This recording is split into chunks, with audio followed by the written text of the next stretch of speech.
હા ગાઈઝ, તો ઘણો ટાઈમે આજ શું છે કાલે મેળો એટલે મહાશિવરાત્રિ, અને અમે ખાલી આમ બધી આટો બાટો મારવા પરમિશન લેવા માટે કેવું વાતાવરણ છે, કેવું છે શું કહેવાનું કે કેવી છે બધી મને થોડોક આમ કહેવાય કે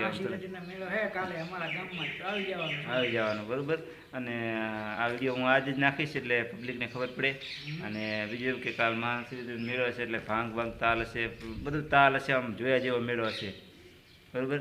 નાનચોક મેળો હોય એમ તો બહુ એવો મોટો નહીં મેળો હતો, પણ હું મેળા જોયો એટલે તમને દેખાડું કે શું સગવડ છે, કે બધું વાતાવરણ છે.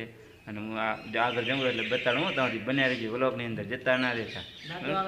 દાદો અમારે હામતો દાદો અને ભમલો તણ્યા જ ભેગા થઈ જાય, અને પાછી એની ધમ મચાવવાની છે.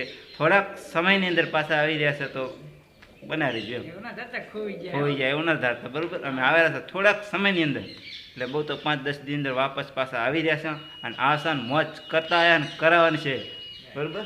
તો બનાવે વ્લોગની અંદર આપણે આગળ જઈશું, બનાવે.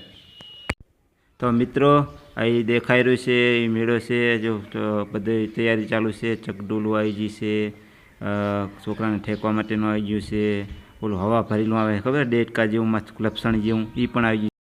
તો મેં તમને દેખાડ્યું અંદર એ ટાઈપનો મેળો છે, અને એ ટાઈપની શું કહેવાય પબ્લિક પણ બહુ હશે. અને શું મસ્ત બધે 2-3 ચકડોલું છે, 4-5 ઠોક ભૂલી જવાય. ઘણા ટાઈમ થોડો કોલો થઈ જાય ભૂલી જવાય મતલબ. અને મને એમ કે આટલી મેળી નાનચીક મેળીના બદલે મોટો મેળો બની જશે એવું લાગે છે, કે ચકડોળ 4-5 આવી છે, બે છોકરા રમવાના આવ્યા છે, બે 4 છોકરાને ધોળાવાના આવ્યા છે, અને બહુ અને વસ્તી આયોજન પ્રમાણે વસ્તી આવશે એવું લાગે, મેળો મોટો ભરાશે. તો બને અને જો રેલગાડી આવે હું તમને દેખાડું. જો છેડે બખારો મતલબ છેડે બખારો હવે જો અહીંયા દેખાડ જોઈ લો, અહીંયા જોઈ લો.